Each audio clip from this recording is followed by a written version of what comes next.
Okay, good evening everybody. It's my pleasure to welcome you here in the meeting room number 7 in the Bonn zone for our site event on building on the Sendai Framework in support of the Paris Agreement, implementation and monitoring.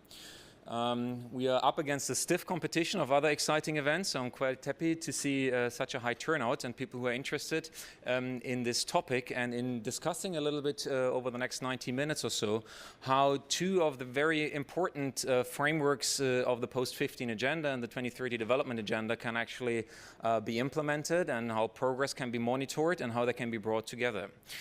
You can see already up there that this is an exercise, it's called one of those One UN side events, so we deliver as one, so you can already see that this was co-organized by quite a few UN organizations, and I think the expertise we have around the table today speaks to that we actually get very different perspectives and we'll hopefully have a very rich discussion. I'll introduce the panelists that you see up here to you very shortly, but for the moment I would not actually lose too many words, but to welcome a very well-esteemed guest who's opening the event, and that is Ms. Kirsi Mahdi, who's the director of UNISDR. You can see in the program there was the name Rob Glasser that you could read. He actually couldn't come due to an unforeseen time conflict, but we're very happy that Kirsi basically just came straight from the airport to here. So I'm very happy for your opening remarks. Thank you very much. Great. Thank you very much, Matthias, and I'll speak from here if that's okay with everybody. So yes, indeed, my name is Kirsi Mahdi, and my apologies for Robert Glasser not being here. Unfortunately, he was held back in Geneva this evening and is only coming actually late tonight to be then in COP23 and in Bonn tomorrow and day after tomorrow. So warmest greetings from him. Now, it's really a distinct pleasure for me, in fact, be here with you this evening. And to start with, I really want to thank most sincerely all the UN agencies and the colleagues that have worked jointly in the organization of this session to ensure that we have today in COP23 an opportunity to discuss how to ensure a closer coordination and coherence in the implementation of both the Sendai Framework for Disaster Risk Reduction and the Paris Agreement. Now, we live in a world where disaster risk is growing faster than GDP in many countries. According to the latest estimates from the World Bank, the global economy is annually footing a bill of 520 billion as a cause of disasters. Over the past 2 decades, we have had 1.3 million lives lost, and $2.5 trillion have been lost due to disasters. And in fact, each year we are estimating that disasters plunge an additional 26 million people into poverty. The average annual loss from disasters in less developed countries equates to over 20% of their average annual social expenditure. And these costs are rapidly escalating because of the failure to incorporate risk in economic investments and policy making, and most fundamentally because of the climate change. Now, the Sendai Framework for Disaster Risk Reduction is a roadmap that sets out the guiding principles and concrete priorities for action to face this reality and to tackle this reality and to change the course. The Sendai Framework was adopted 2 years ago by the UN member states as a non-legally binding agreement designed to reduce disaster losses, to reduce existing levels of risk, and most importantly, to prevent future risk and to help us to consider what the future risks would be. Now, the Paris Agreement and the 17 SDGs that were also adopted on the same year, 2015, all acknowledge the importance of disaster risk management as an essential feature and, in fact, essential precondition for sustainable development. The vast majority of disasters, major disasters, are climate-related. and these events, floods, drought, and storms, have doubled over the last 4 decades. It is estimated that by 2050, the urban population exposed to hurricanes will increase from today's 310 million to 680 million. Urban assets, which are vulnerable to sea level rise and flooding, could reach 35 trillion by 2070. Let me repeat that I get the figures right. 35 trillion by 2070, which is 10 times more than the current levels.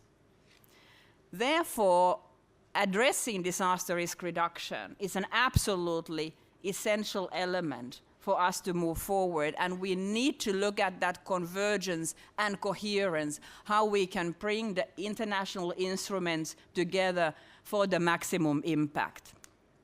Now, we see 2 key opportunities. The year 2020 is a critical opportunity.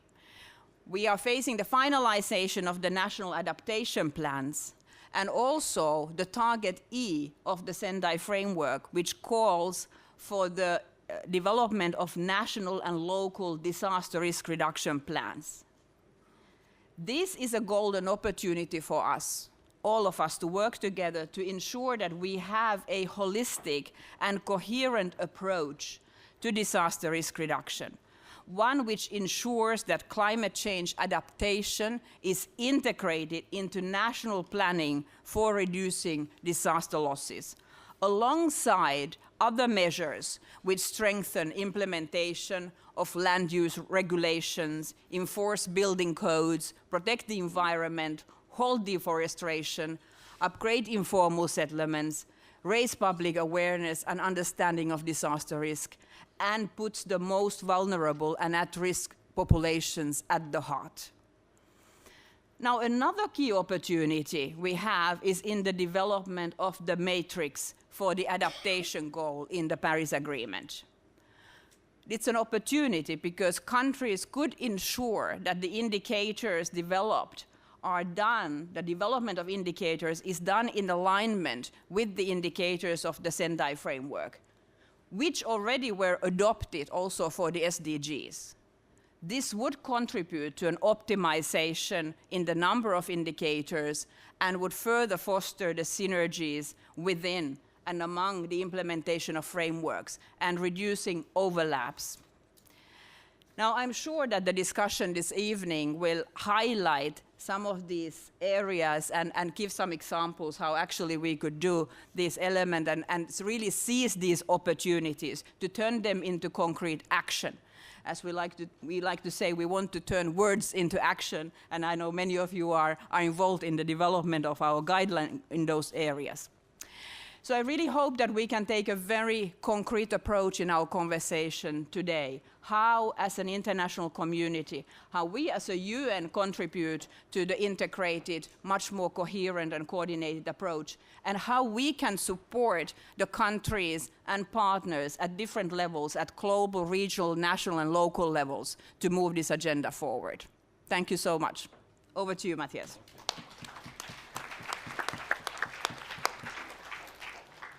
Okay, thank you very much, Kirsi, for these opening words. I think you already hit a lot of very relevant buttons there, and I think we'll come back to some of those points in the discussion. Maybe just before I open the floor to the 5 panelists, maybe just a couple of words of the context of why we came together and proposed this side event, basically. Had we, I think, met here 5 years ago, Kirsi mentioned it, the discussion would have been quite a different one, which is how to design frameworks that set ourselves goals and how to define targets and so forth. We're beyond that stage. Governments of the world have agreed on quite important frameworks, 2, 3, 4 of them, depending on how you count, but basically 2 very important ones being the Sendai Framework for Disaster Risk Reduction and the Paris Climate Agreement, which have strong overlaps. But now meeting here in the year 2017, we need to talk about implementation. The game has shifted quite a bit to implementation, and hence increasingly also to the question of how can we actually track progress and how can we actually understand how we're doing in the implementation. And so the idea was a little bit to come together and to discuss, first of all, there's a couple of guiding questions. First of all, yes, how are basically the two different agendas informing themselves? How do we learn from lessons made here over to there, and how can we basically come together in implementation? And increasingly also in this question of tracking progress. And here I think the Sendai Progress Monitor is quite a bit ahead of the global stocktake under the Paris Climate Agreement. So this might be an interesting question to discuss. How do you measure something as difficult as adaptation? How do you measure progress towards adaptation? That's something very interesting.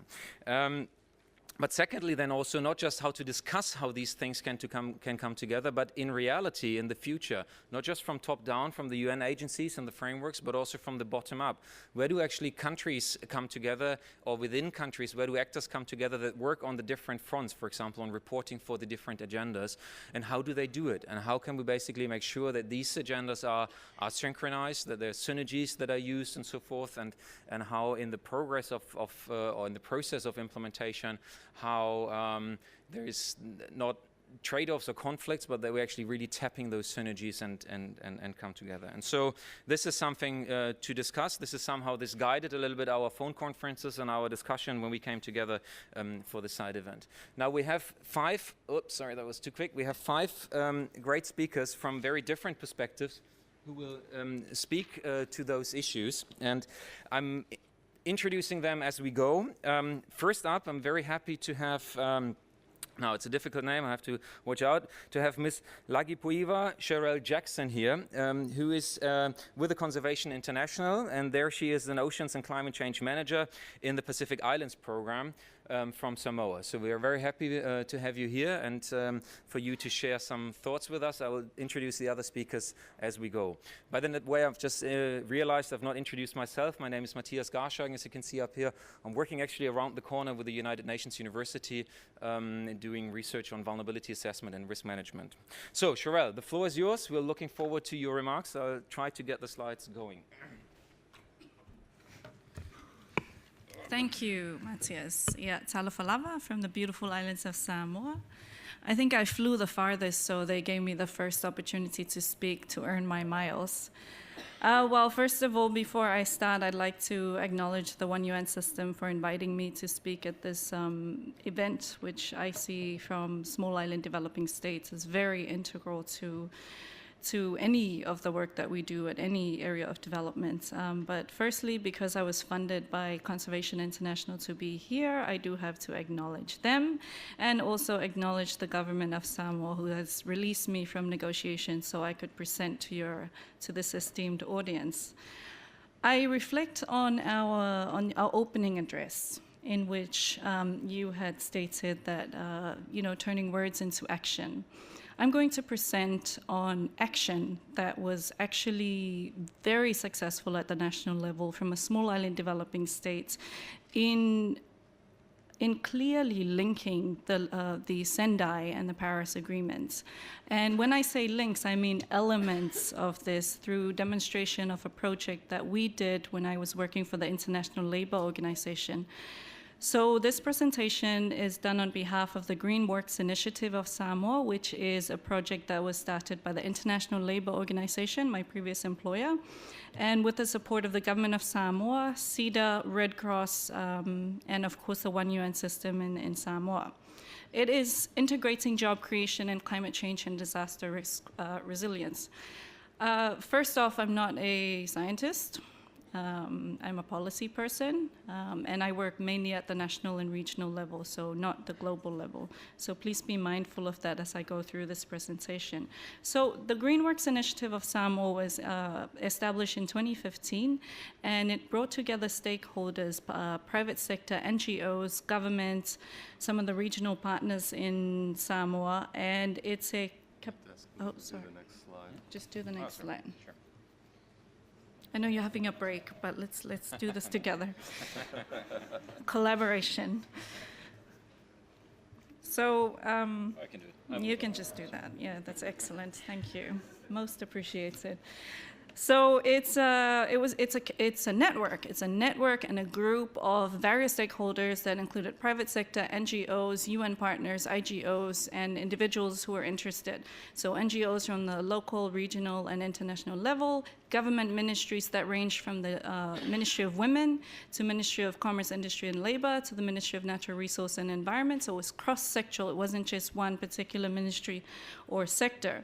So it's a multi-stakeholder partnership, and it was established to implement and coordinate integration of green jobs or climate change into the employment sector. So it's really just looking at how exactly can we make sure that climate change is featured in the various programs of governments, in the various initiatives that take place in the national development. And so a key factor, let me just walk you through how we established the Greenworks initiative. So the first thing I did as the project manager for the Samoa National Action Plan on Youth Employment, of which this came under, was approach the DMO, the Disaster Management Office, and said, what do you need in regards to labor supports? And they said, okay, we have 150 tsunami warning signs that we need installed. We don't have the money to fund people to install the signs, but they had everything. They had designed the signs, they had the concrete, everything. They just had it sitting in a storeroom for 2 years. In 2009, Samoa was impacted by the tsunami, and it killed 1% of our population. It was the greatest disaster to have hit our shores. So that was a need, that was a labor need that was defined by the Disaster Management Office. So then we signed an MOU with government to basically, for them to give us permission to install these signs and to hire young people to then do the work. We then identified youth contractors. In this case, they were Samoa Red Cross Society youth volunteers who had already been helping with cyclone preparedness and also in the cleanup and assisting in emergency responses. So we identified them, signed contracts with them, gave them training on occupational safety and health, assisted them in coordinating the way they install the signs. This is really, it's a pilot project, but it's something that was very key in ensuring that we demonstrated to the national government that it's possible to integrate job creation into the climate change sector, but at the same time build the resilience of communities by creating those jobs.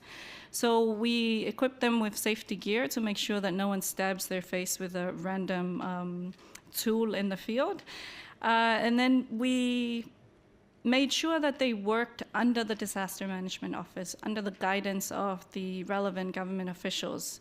So then the Ministry of Natural Resource and Environment took over the contractors. So up to now, since 2015 up to now, when a cyclone happens, or when anything happens where the ministry or the government needs help needs labor support, they hire these young people. They hire these 30 young people that we established and we linked them with.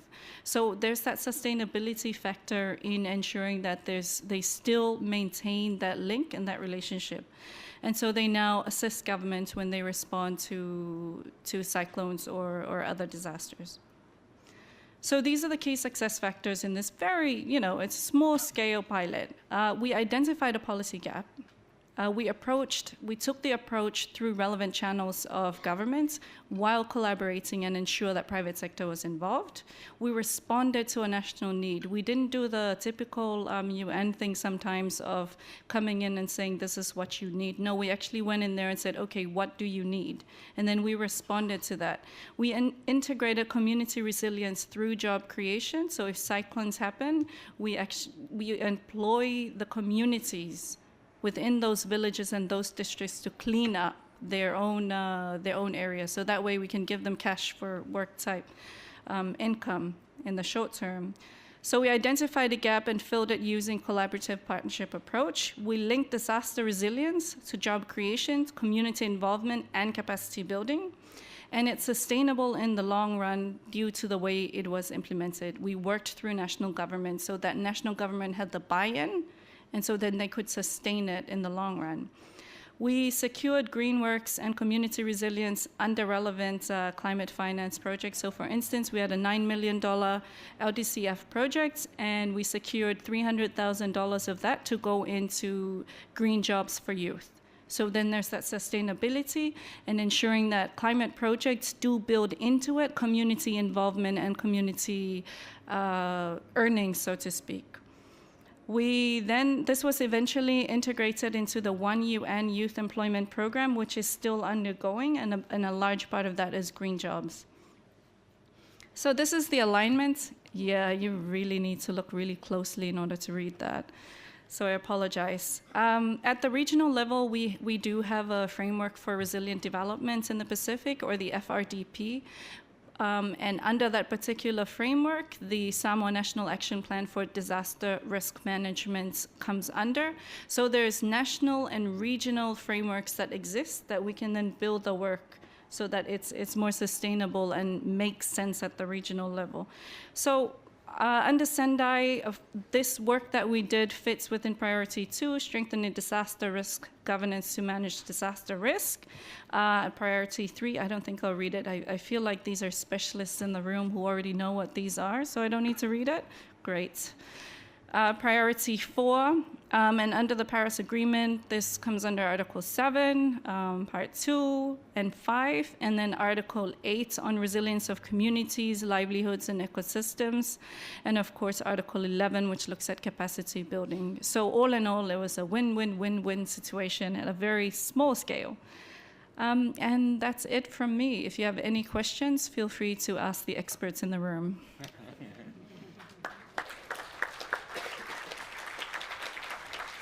Okay, excellent. Thank you very much. And please hold your questions. We'll have sufficient time towards the end of or in the second half of the side events to discuss these. Even though there's a big party going on next door, we are continuing here with the panel. So it's my great pleasure to introduce Ms. Katyusha Fara. She's working for the World Food Programme, where she's actually in person, that sort of integration that we are looking for here, because you are climate services and disaster risk reduction advisor. So you are actually doing in person that sort of integration. We're looking forward to your remarks, please. Thank you very much.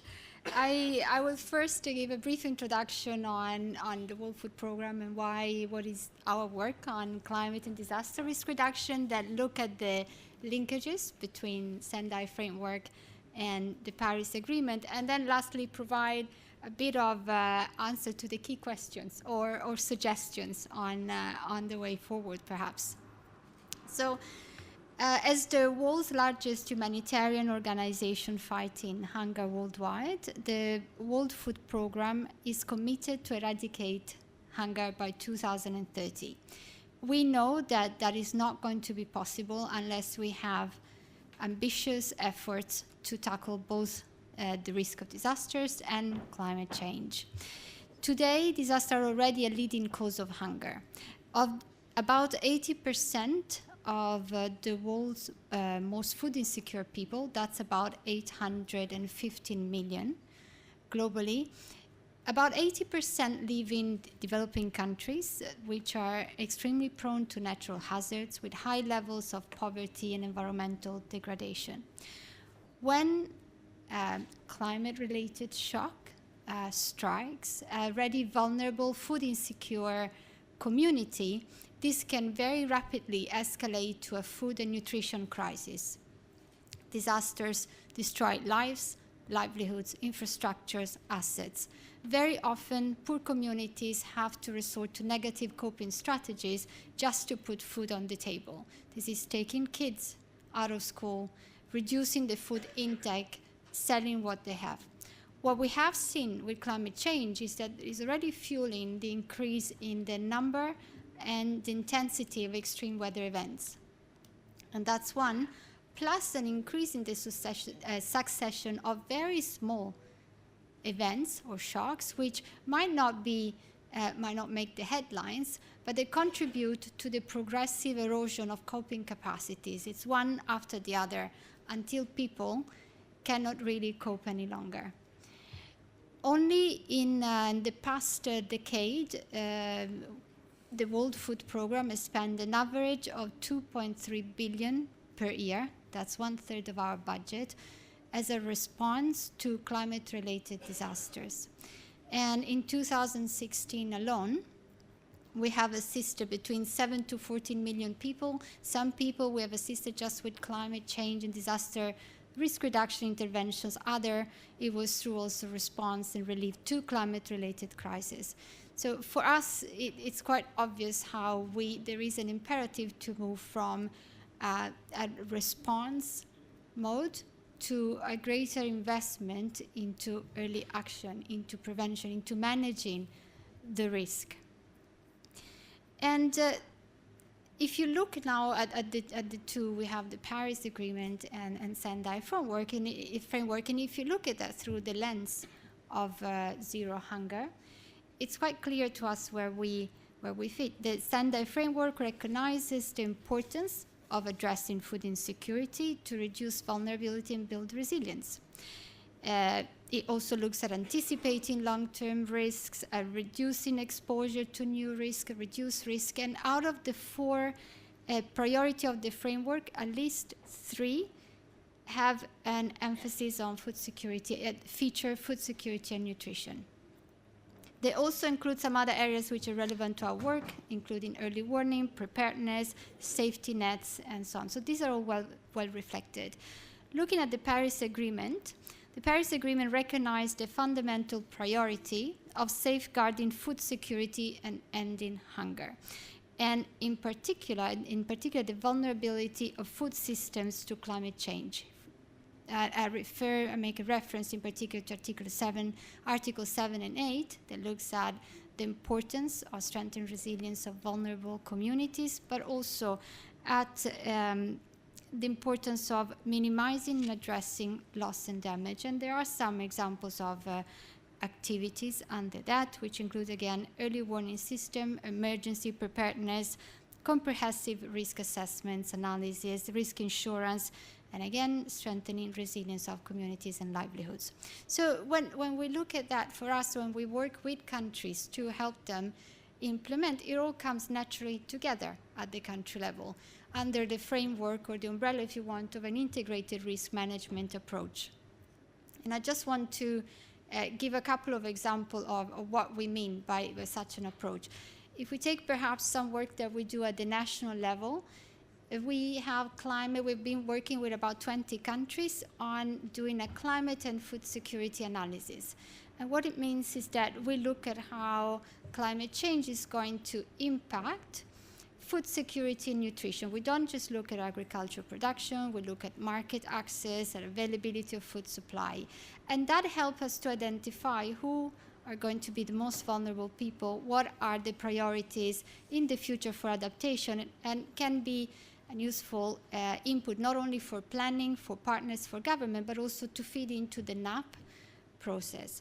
And that's one step in which we support better understanding of risk, in particular linked to future risk. Then we have what we call integrated climate management approaches. An example is our Rural R4, or Rural Resilience Initiative, which are implementing together with Oxfam America, and where we bring a combination of approaches. We have disaster risk reduction, credit, we have saving, we support saving, and importantly, we also have microinsurance. And what is really innovative is that it's one initiative that allows poor farmers to pay for insurance on their crops through labor. So they're able to afford it. They work in what we call building assets, and this could entail disaster risk reduction measures. And they receive a compensation in case of bad weather if they lose their crops. This enables them not only to access credit for the work, so they know that if they lose, they will still get credit, but they can also invest in buying fertilizer, better inputs for the fields. And what we do is that we accompany them in a way to make them graduate. So when they see that this works, they're starting to get money to invest more because they have credits, they have better yields, they slowly start to pay. So as we move on through the year, there is a clear business model in which as they gain a bit more in return, they can start paying for the insurance schemes themselves so that we can start helping other communities. This is also supported by last mile provision of tailored, easy to understand climate information to help communities make decisions ahead of the season for their farming, livestock, for the livelihoods in general. We do that work often integrated with the R4. And also with another initiative that we integrate is the forecast-based financing. We have that piloted in 9 different countries. And we work with the country and partners to set up triggers, to find indicators and trigger. And based on seasonal forecast, we decide whether we're going to release ahead of an expected extreme weather event resources to scale up our interventions and resilience. It could be scale up social safety nets, cash vouchers, do more work, help communities prepare by switching crops, and so on. So there is a whole set of different interventions. And in a way, so this is how we can act by bringing together different tools and different interventions. The focus for us is always on building national capacities and sustainable processes and systems at the country level. Now, when we look at if we want to move forward on the implementation and measurement, I think for me then it's vital to really move away maybe from a project standalone, but to solutions and to initiatives that bring together both aspects of DRR and adaptation to climate change, and having a mix of solutions. We don't have to do it alone. I think that the second important thing is system coherence. Let's not duplicate, but let's rather build on each other's efforts and make sure that there are no duplication of activities, but also in terms of perhaps different infrastructures at country level, platforms, meetings, task forces, and so on. The other important focus for me is the importance of breaking silos. There are lots of silos in the different sectors, and this is replicated at all levels. We have silos. We work with our own organization. We have our own focal point with the Ministry of Agriculture, and so is government. Governments have their own silos. But unless we break this and we really bring everyone together around the table, we will continue duplication and fragmentation of efforts.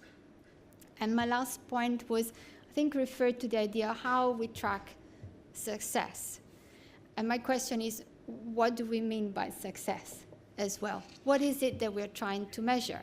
So if we look at adaptation, if we look at strengthening resilience, it's not, we are often limited by a project mentality. So what we track is 3-4 years of implementation. But these are not things that we achieve in 3 or 4 years. These are processes over a very long time frame. And it's not about meetings, it's not about reports, it's not about documents, it's about changing perception. It's about changing how people work together and how to do things differently. And that is a bit different than very perhaps direct indicators. That really is more on a qualitative assessment of, are we managing to change perception? Are we managing to make people do things in a different way at government, at different levels, and so on. So I think I'll stop here for the moment and look forward to the following interventions. Thank you.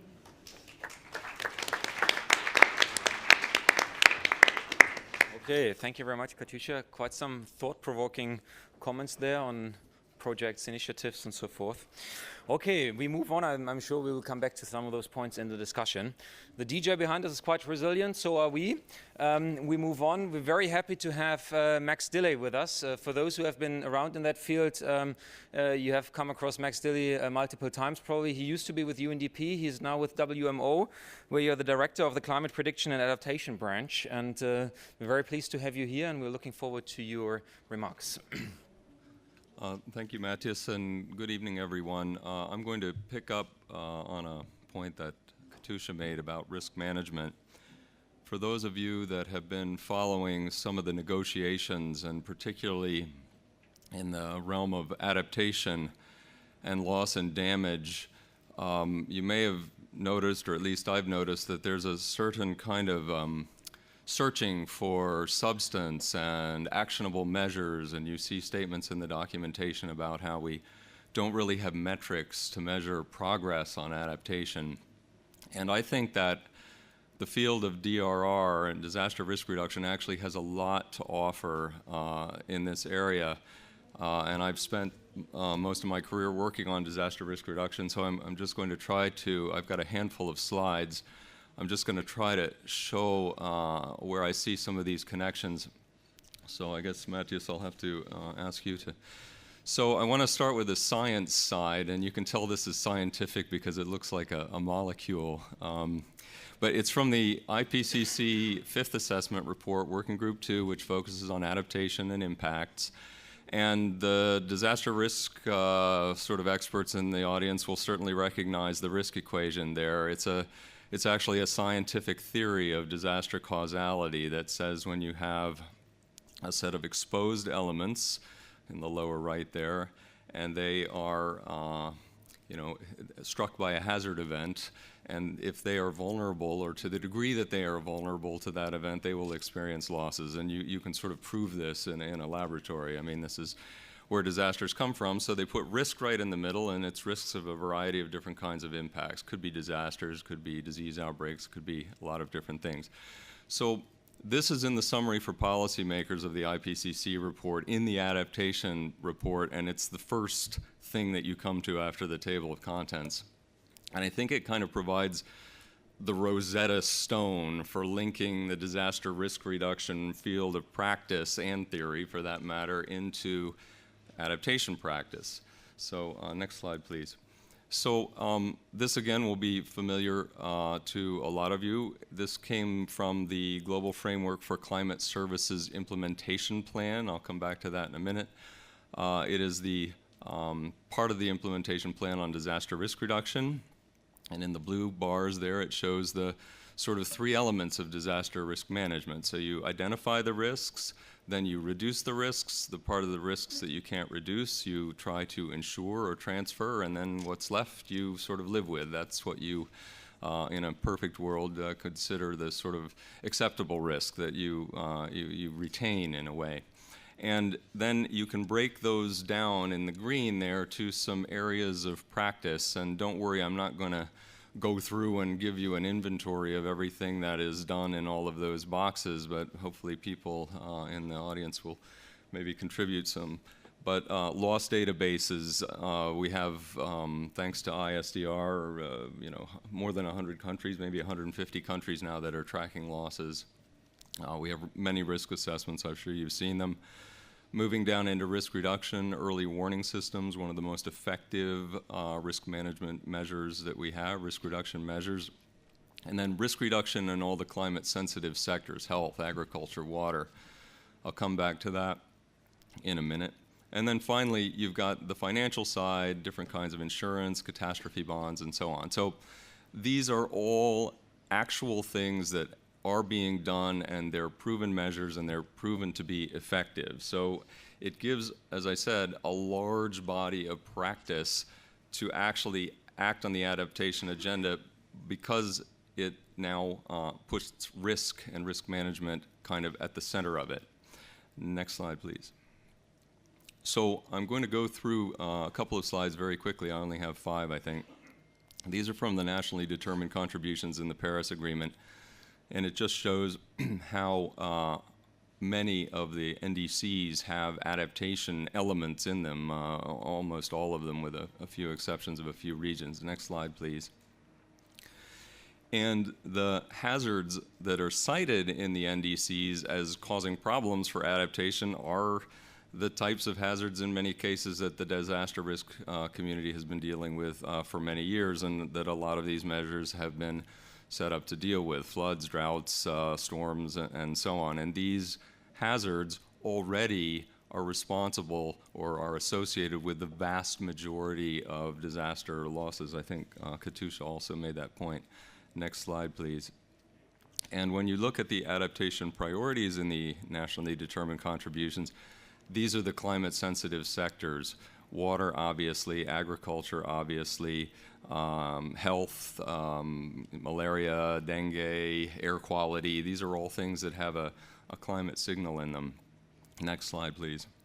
So we have, as I mentioned earlier, something called the Global Framework for Climate Services. And if you want an interesting read, you can read the implementation plan. It's 7 volumes long. That's where, if you want to see an inventory of the measures, you can go, and there's kind of a catalog approach to the whole thing.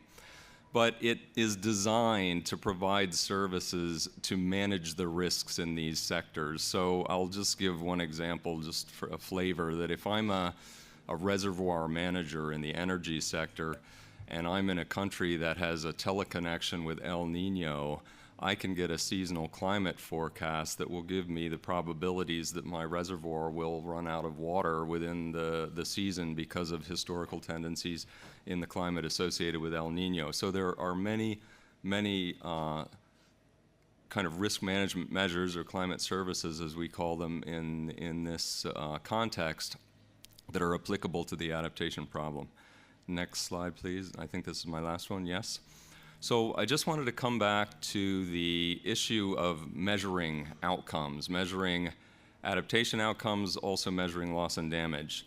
And this is another staple of the disaster risk management field. It is the apex indicator of the Sendai framework is a substantial reduction in disaster losses. So how will you know if you're achieving that? You have to track the losses.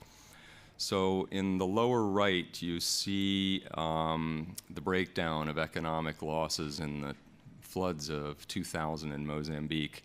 And you have a list of all of these sectors, and in each one, housing, health, education, you have damage and loss to schools, houses, hospitals, the productive sectors, the infrastructure sectors. You can take all those physical assets, the damages to them, and then you can cost them. What is the direct cost of those, and then what is the indirect downstream cost to the economy until those assets are restored. And this is the table that you come up with. And then you can register that information along with how many people were killed, how many people were affected in a database, and it tracks event after event after event. And in WMO, where I work, which is for those of you who don't know, we are kind of the UN consortium of all the meteorological services in the world. Our Congress has taken a decision to standardize how these events, the climate events, the weather, water, and climate events, are characterized. So each meteorological service in the world, every time a flood occurs or a drought occurs, they will create an entry in a database, and they'll give it a unique identifying number. And then whoever is tracking the associated losses can assign that set of losses unambiguously to the event with which they're associated. So if you want to track how well adaptation is working, this would be an excellent tool, because if you're having the same amount of hazard events and you're getting higher losses, that means either your exposure is growing or your vulnerability is growing, and these are the two things that you can really control to try to bring those losses back down. And it's also a very good tool for calibrating risk management investments, and for seeing how viable insurance schemes are, which are getting a lot of attention in the loss and damage field. So again, these are actual examples from actual practice. There are thousands and thousands of disasters now that have been registered in this way. So I think we do have a lot to offer, and the kind of the challenge is, and I guess I throw this out to the parties in the room, is to try to do what IPCC has already done and sort of introduce this substantive material in the policy agenda, and I think it will really help the climate change practice draw on this foundation and hopefully start help the process move forward. Thank you.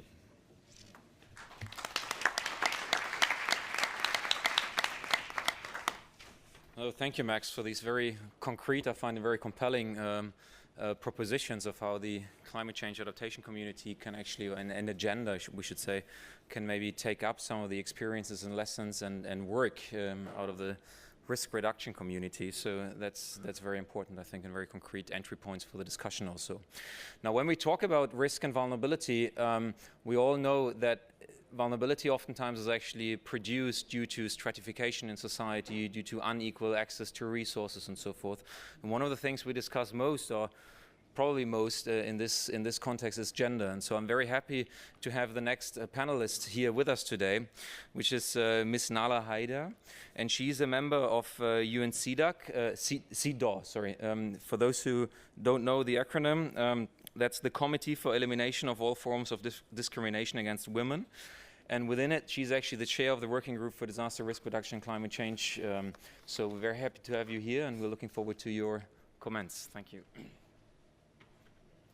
Thank you very much, Matthias, and thanks to all the speakers for having really set the ground for a very interesting exchange, I hope. Obviously, we are here speaking from the lens of human rights on these issues, because the speaker before me, who are the expert on climate, on meteorology, on disaster risk reduction, have told you where we stand. But we, in our experience in the committee, and we are one of the 10 treaty body that constitute the whole mechanism of the human rights implementation. We have been facing this issue of disaster risk reduction and disasters in general, setbacks, climate change impact, in all our work. It doesn't come just like that. It's been years that we see that this is setting back development, that this is exacerbating inequality. So let me tell you very briefly what is the committee. As Maria said, the acronym is very barbare, but this convention that is being adopted in 1979 by the UN General Assembly is also described as the International Bill of Rights for Women. And it defines discrimination, and it requires states to end all forms, and has 16 articles which refer to specific aspects of women's life. The committee oversees the compliance of the state, and I have to say we are the most widely ratified human rights convention. So this is a huge opportunity. This is a binding instrument that states have chosen to ratify and want to be guided in implementing their obligation. This is where we see the interest for us in getting together all the other elements from the Sendai, and I'll come back to that later, to the Paris Agreement, to all UNFCCC work on also Lima Plan on gender, and to the SDGs, since for the first time in 2015, all of them got rooted in human rights. So this is a fantastic opportunity.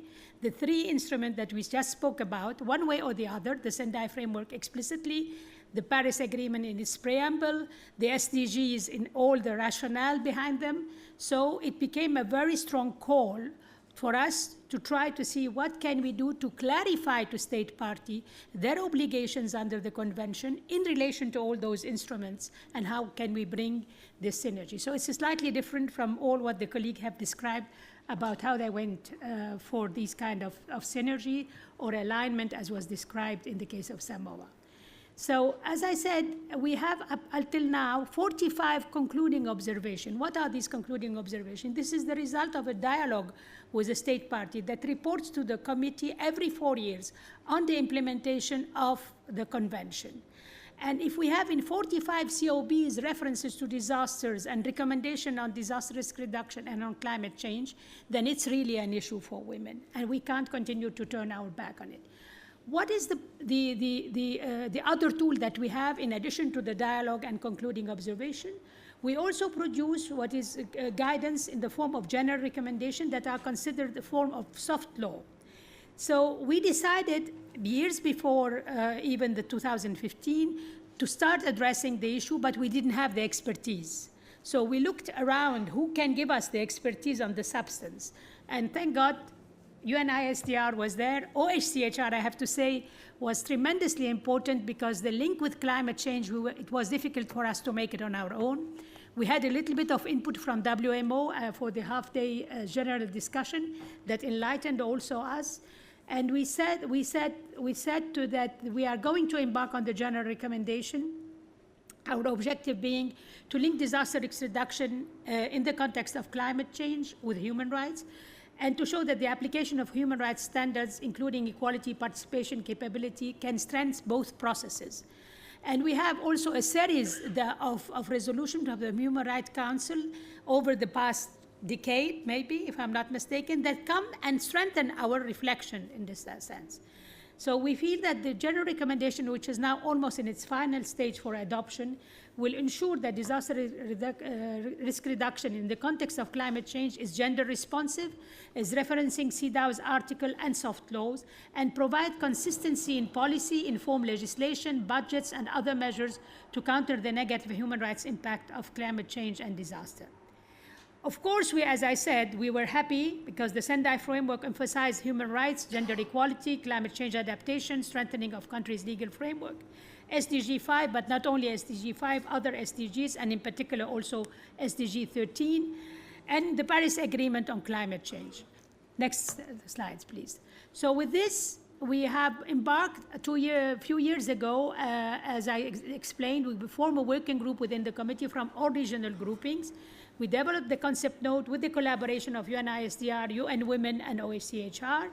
And we went to this half-day general discussion. But most importantly, we opened the debate. This was one of the first general recommendations that goes public on the website, calls for input from all stakeholders. And we received 52 input from different stakeholders, partly state parties, academia, NGOs, and UN agencies. And so I'm happy to announce that we have the final draft today, and we're going to be adopting finally this GR in the next session in February. What is the importance and what are we saying in this GR that makes a difference? In the overview of the GR, you will have a quick look at the table of content, if I may call it this way, and you will see that we have really emphasized the CEDAW Convention and other relevant international frameworks. And there you will see the reference to Sendai, to Paris, to the SDG, but also to the Rio Conference on Financing Development, also to, as I said, to the Lima work program on gender and for climate change. And so we have also shown not only the synergy, but we have shown the state party who will read this GR that your obligation vis-a-vis CEDAW should be seen with the prism of all the other obligations that you are taking. And this is how to do it.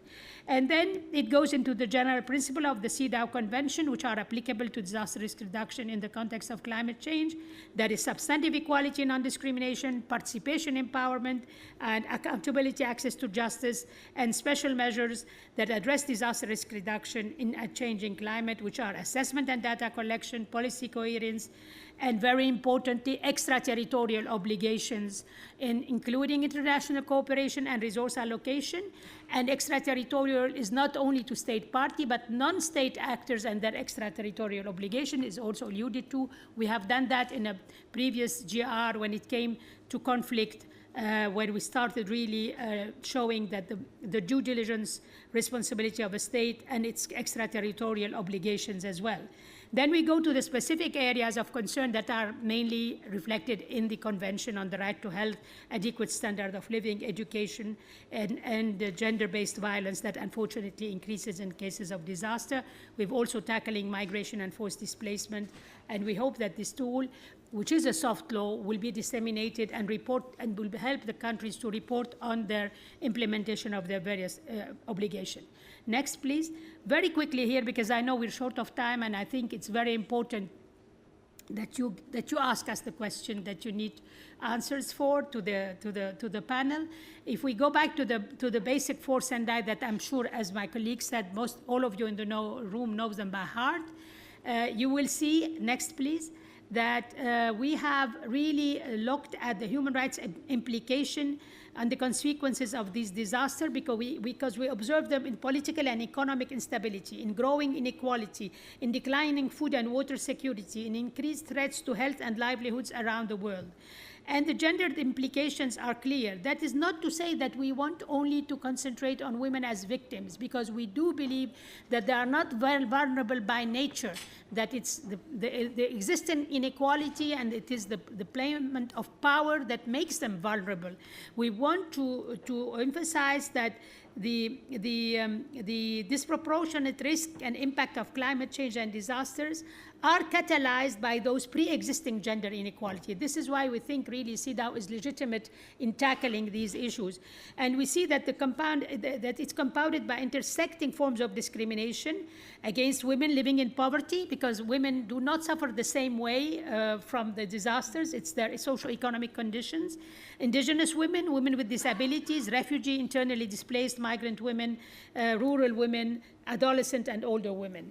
And we notice, of course, that there is a higher level of mortality, but that is also due because they are never involved as they should. Even in a country like Japan, who is one of the main country that tried to take lessons after Fukushima, there was an acknowledgement that women were not really part at all levels of the decision making, in planning, in pre-planning, in preparedness, and the rest. Next, please. We also allude, of course, to the heightened risk of gender-based violence during and following disaster due to the absence of social protection schemes, food insecurity, and we heard about food insecurity issues, the impunity for gender-based violence, the lack of physical security, etc. And we feel that the women and girls who are at particular risk of gender-based violence and sexual exploitation during and following disasters that this really has been proven in a way, even in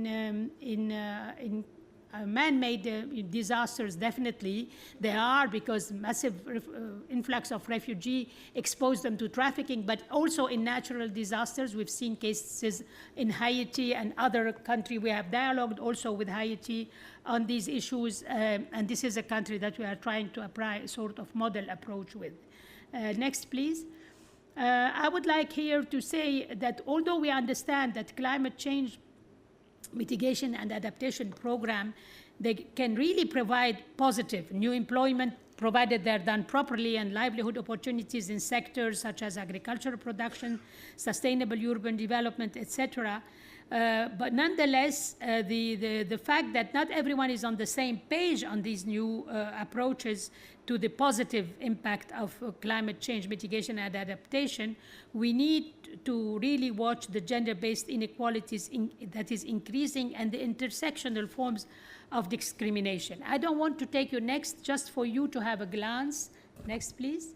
And just to say that you can see, you will be able to see when the GR will be, at your disposal, how we have worked on this nexus between the convention and Sendai and gender responsive DRR and climate resilience by going through the 4 areas that the Sendai framework has defined, and in each one looking at the problematic issue in gender and potential remedial actions. So I hope that this GR will be at the disposal of all, that we want it to be a living instrument, and we want to be able to have it translated into almost definitely the 6 official languages, but we would like really for it to be translated into local languages, for NGOs to be trained on it. And I thank you for your attention and can take your question when I'm allowed. Thank you.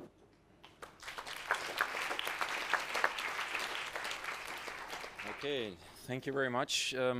Also for speaking so enthusiastically about this very important issue. I think that's really one of the keys to really unlocking long-term vulnerabilities and some of the root causes. At one point you talked about man-made disasters. We might need to come back in the discussion. I'm quite interested in what the man role is in there, how to read it. Okay, let's move on. For the last presentation, we're very happy to have Mr. David Latchman with us also. He's joining us from St. Vincent in the Grenadines, where he's basically working on several projects. He will report on those. One of them with DFID and the World Health Organization, dealing a little bit with the question of how health infrastructure can be made disaster resilient. I think you are a medical doctor by training, so you really bring in different perspectives into that field, and we are looking forward to your remarks. Thank you very much, Matthias, and thanks to the organizers of this event for having me here as well. I was going to, if we had a little more time, going to challenge Ms. Jackson from the Pacific Islands for saying that the Pacific Islands are the most beautiful islands, having come from the Caribbean. But just for this 1 year, I'm going to leave that this way and accept that.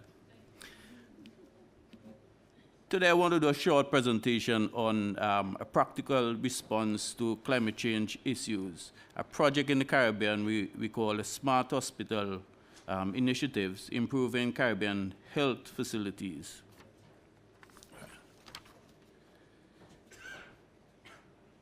I want to look at some of our motivation for getting into this project firstly. In around 2012 or so, we were having a lot of flash flooding, a number of climate change events, extreme events started happening, and around the same time, we were in discussions with two of our partners, the Pan American Health Organization and the Department for International Development, about how could we respond better to what is happening in the region. Between 2011 and 2014, almost all of the Caribbean islands would have been impacted in some way or the other by some of these devastating floods. If you look at the picture labeled active tropics there, you would see this is a picture from this year actually with 3 mega hurricanes at once in the Caribbean. This is on one day. We will look at the top picture and you will see the devastation of Anguilla, none of the countries in the region. And then the below one with the yellow line, if you can see the line through it, this is a brand new road that has been constructed, that was constructed in Dominica. And just a couple of days after the opening of the road, this was the result. So these are some of the things that motivated us, along with the governments of the region own agendas for sustainable development, and of course the climate change agendas of Sendai, Paris, and so on. So what is a smart hospital? As I said before, the project started in about 2012, where we had 2 pilot projects being undertaken, one in St. Vincent and the Grenadines, and the other in Pogson in St. Kitts. One with an older facility in St. Vincent and the Grenadines, so using the model on an older facility, and the other using a new facility that was just being built in Pogson. The idea of the project was to establish a clear link between, or to confirm the link between health and climate change and some of the extreme events. Obviously, we know that health facilities are some of the largest consumers of electricity, but we know that they are also, because of some of their location, and in particular where they are located in the Caribbean, some of the first to suffer from these extreme disaster events. Also, we wanted to establish an integrated and forward-looking approach to hospital health center designs, essential to providing health facilities that are safe, green, and also sustainable. Reducing the carbon footprint as well. If they are consumers of a large amount of electricity, we were trying to see how best we can reduce some of the costs, some of the energy consumption here. And at the same time, how can we reduce the cost of these facilities and probably reuse the funds that we have here from the savings to support other initiatives. Next slide, please. The scope of the project, and these are some of the things that we'll be doing and have done to some of the facilities. We have overhauled the entire electrical system. We have strengthened the roof and extreme waterproofing. We have put in roof-mounted grid-tied photovoltaic system, PV systems, replacement of doors with fire-rated doors, safety features, and so. Replacement of windows with hurricane-rated glazed windows and other security features. Establish a rainwater harvesting system on these facilities with purification, filtration mechanism. Use of energy-efficient and water conservation fixtures, equipment, technology.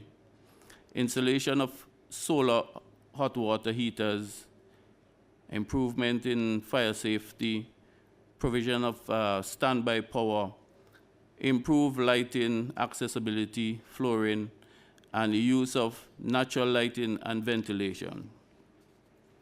These were all in attempt to make the hospital, as we say, smart, firstly, safe, using the guidelines from the World Health Organization and the World Health Organization Safety Index, but also developing some green approaches to how we build our facilities as well.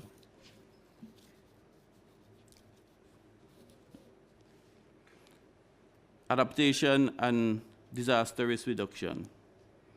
The project in itself, even if it started before the Sendai discussions, supports the priority areas and core values of Sendai and Paris. Understanding the disaster risk. I think in some of the countries of the Caribbean, in the Pacific countries as well, the local citizens on a daily basis understand what it is like to live in a zone, a disaster zone. There's a significant amount of community involvement in these processes as well. And we have been seeing from the sheer economics of the devastation, the commitment of the governments in this process. Investing in disaster risk reduction for resilience.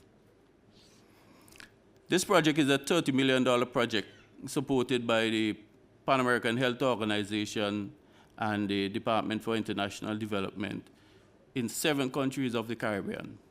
As I said, it started out as 2 pilot projects.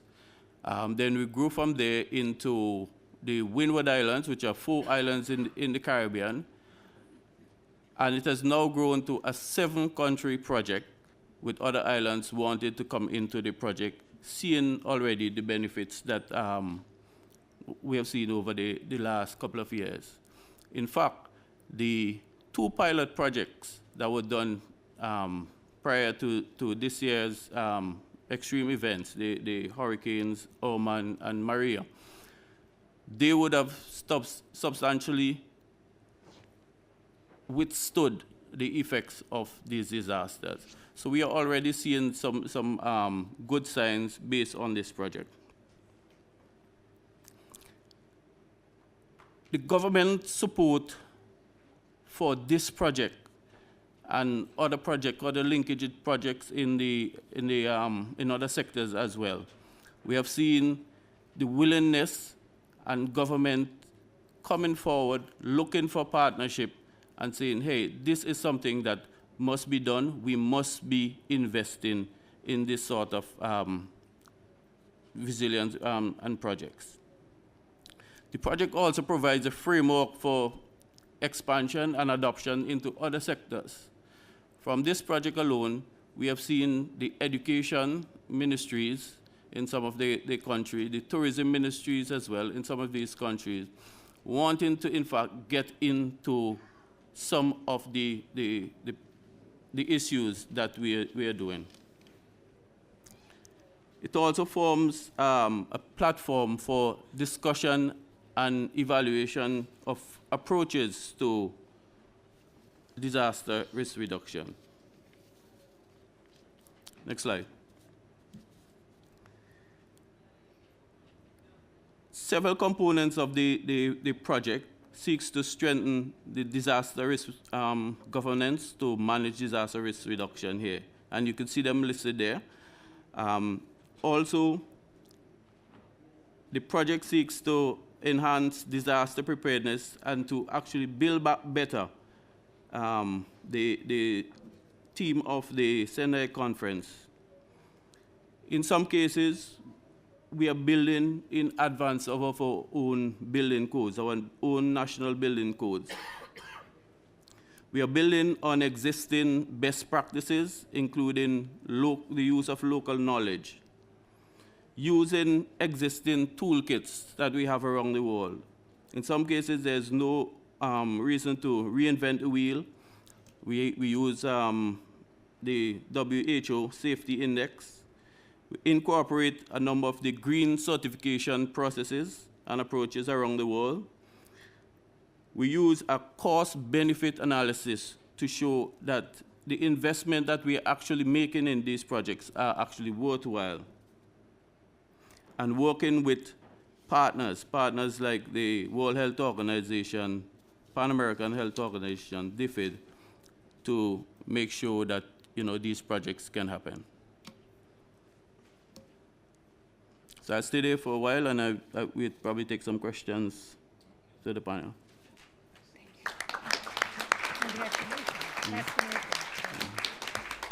Okay, perfect. Thank you very much, David. Now, we have gone through quite a set, actually, of different presentations, of different thoughts, from very concrete projects from the front lines, if you wish, of disaster risk and climate change adaptation needs, to pragmatic ways forward and programmatic ways forward, I should say, on food security, for example, on the question of how disaster risk reduction can have something or has something to offer for adaptation. Then thematic discussions on the very important issue of gender and stratified vulnerabilities. So there's lots on the table, and I think there will be many questions and maybe comments, maybe experiences to be shared also from the audience. I have a long list of questions here, but I'll hold mine back because I know how to reach these people up here on the panel, and I can track them down for my own questions. So I'll basically leave it to you to ask questions, provide comments, maybe also provide reflections on how your countries, your organizations deal with that task of bringing together those two agendas. How are you grappling with it? How are you tapping synergies and so forth? That will be something interesting to debate. I would suggest we collect 3 interventions and then we'll bring it to the audience. Maybe quickly and concisely introduce yourselves. And if your question or comment is addressed to one particular person on the panel, then maybe indicate that. Otherwise, if it's a general, you can also indicate that. We have, I think, microphones here in the hallway, and the floor is open. Oh, we have also a roaming mic. That's very good. Okay, please. Great.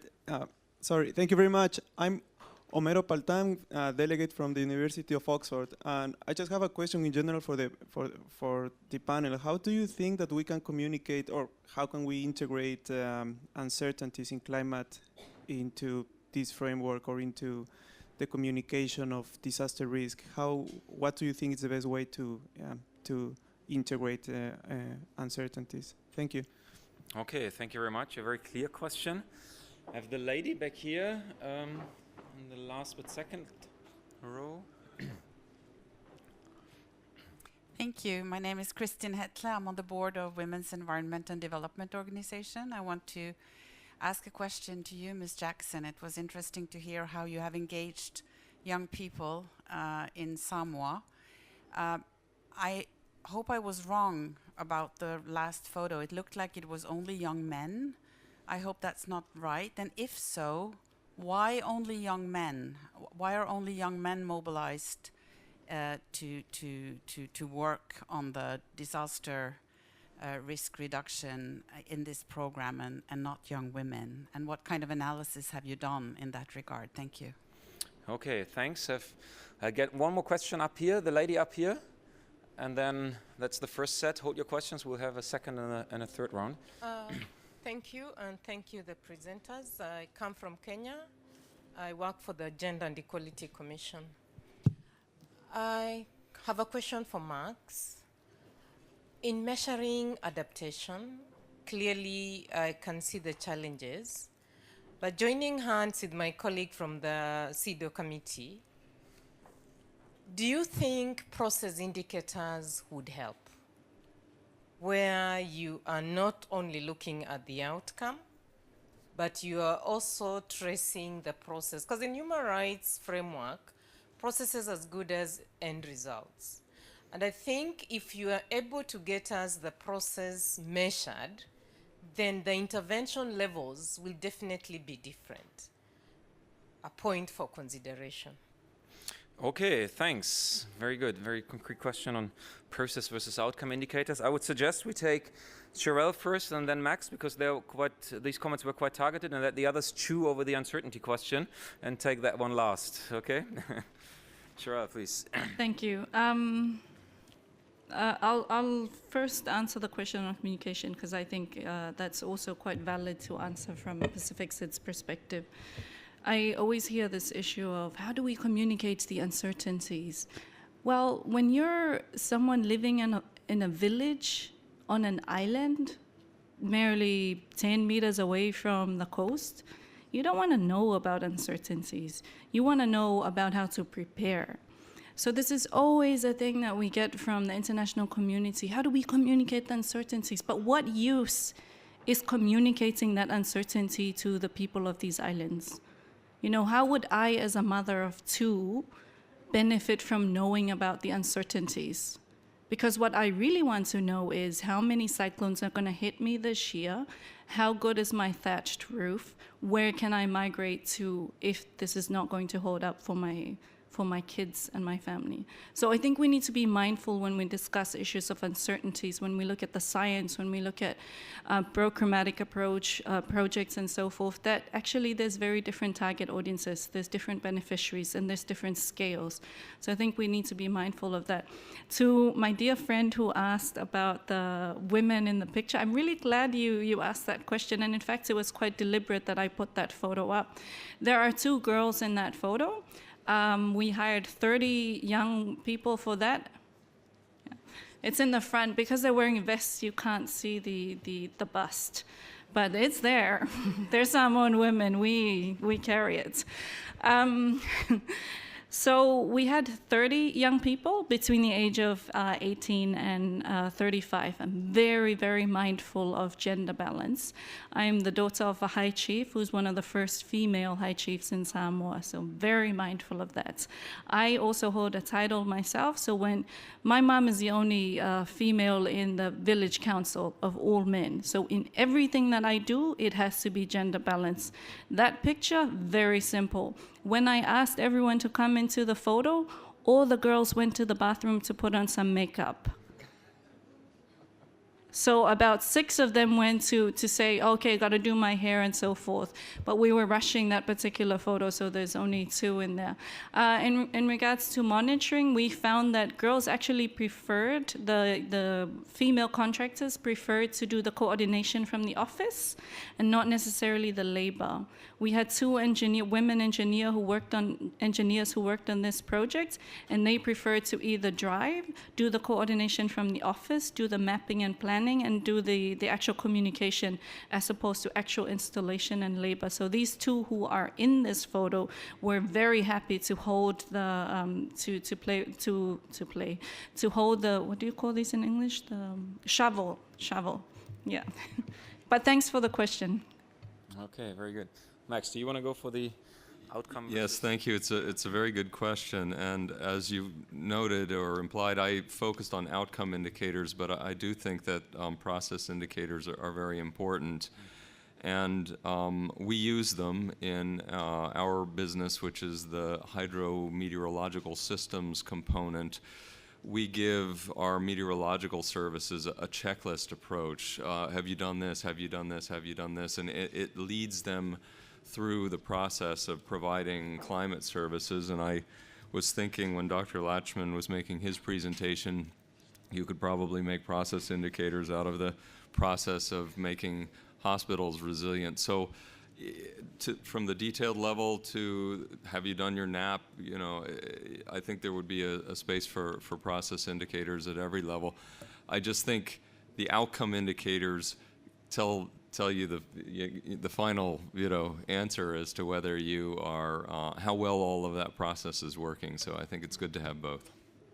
Just maybe, if I might, just a very quick add-on. We had an expert meeting last week discussing some of those stock take indicators, and I think one of the challenges that was discussed in the room is for climate change adaptation, if some of those hazards you're trying to adapt to will only manifest itself in the quite distant future, how do you still try to track how you're doing on the way towards that? So I think that's actually a very strong call for some process indicators also. Okay, we still have the heavy question of the uncertainty up. Did anybody want to address this, or several people? Okay, please go ahead. So just to offer a different perspective in terms of usefulness of actually explaining uncertainty. In Malawi and Tanzania, we're working together with other partners on the GFCS Adaptation Program for Africa. We focus on strengthening access to climate and weather information to vulnerable communities. And we bring climate information through different means, through tailored radio programs, SMS, but also by training extension officers. And one part of that training is exactly how to understand and explain uncertainty to farmers. Because what we find is that in many communities and villages, there is no trust in information that farmers, especially in the seasonal forecast, hear on the radio or other means. And that's because the concept of uncertainty is not well understood, or probability. And so when then the extension officers train the villages, it's amazing how quickly they grasp it. They bring historical data charts. They bring what to me a switch off, because it seems too complicated. And I was a bit worried one day, why are we bringing this to very vulnerable farmers? They're illiterate. It's very complex concepts, and they got it immediately. They looked at the ears, they said, yes, I remember, this is correct, yes, you're right about this. And then once you start building the trust, we started also explaining more sophisticated concepts. And that helped us when we go and we bring the seasonal forecast, because they know that, there is a chance or a likelihood that this could happen, but also a chance of likelihood that this will not. And they wait for more precise information. So just a different context, a different usefulness of ensuring that the concept of uncertainties is well communicated. Mm-hmm. Okay. Stemo Kirsi, you want to say something to the uncertainty also? Yes. Yeah, sure. Go ahead. If I may just very quickly, and also on the previous point. Sure, absolutely. I mean, one of the first priority of the Sendai framework is understanding the risk. It's critically important that we help to understand, and that we see that in that perspective. It may be the historical, it may be the tradition, the tsunami that happened, the earthquake that happened, but then the critical question is what do we do about it?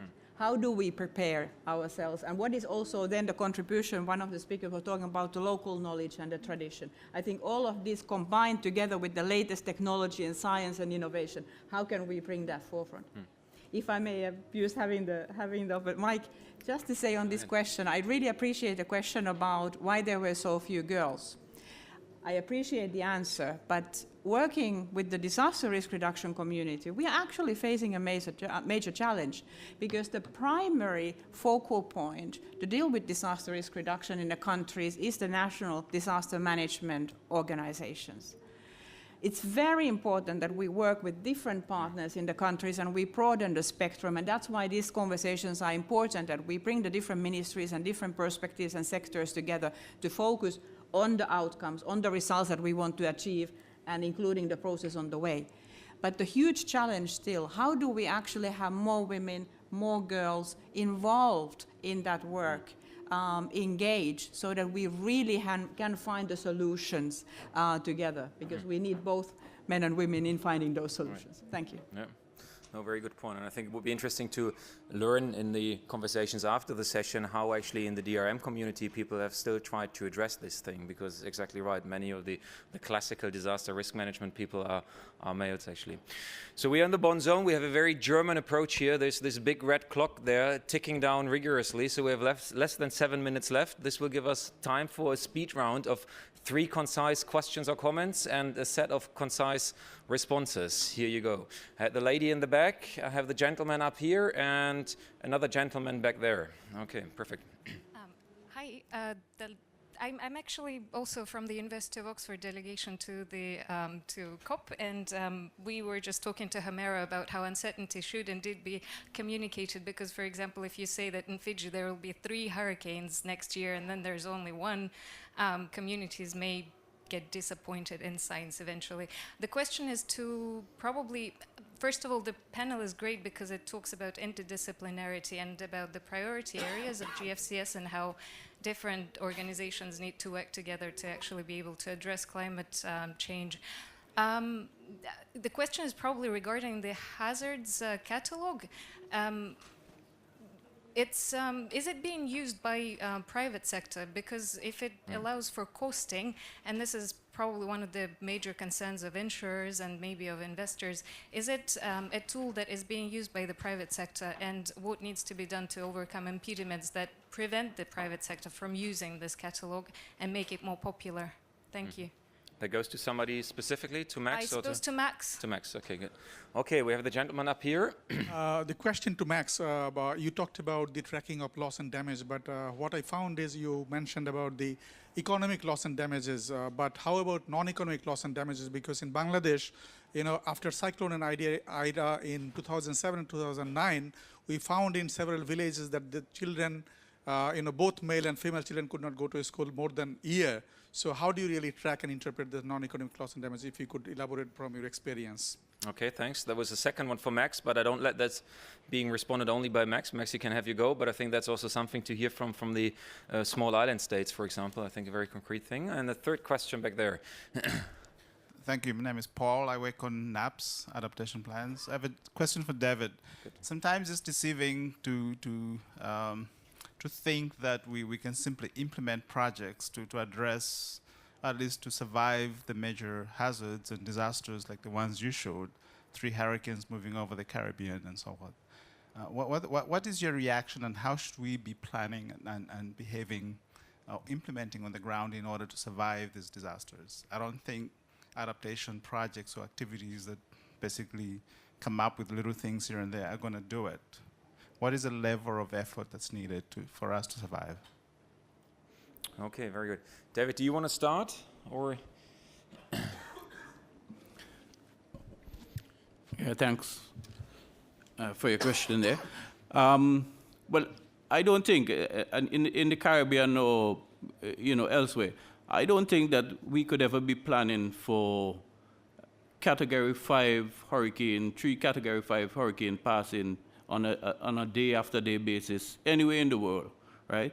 But we need to be doing something, right? We need to be ensuring that our citizens are safe, that some of the facilities that are needed after the event, that some of these facilities are up and running, and they could take some of the injured and some of the, So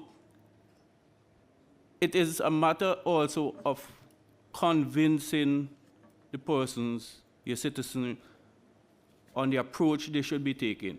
In the Caribbean now, I am almost 100% sure that most of our citizens, they are already thinking about rebuilding. When they're renovating their houses, that they are actually thinking about looking at higher standards, looking at different ways, whether it is putting on a concrete roof, but they're looking already at different ways of adapting to what is an everyday scenario in the Caribbean now. It is important to note that the governments themselves are actually getting on board with this, and they have been providing the support. In some cases, they are providing the leadership when it comes to the issue of building codes and those issues.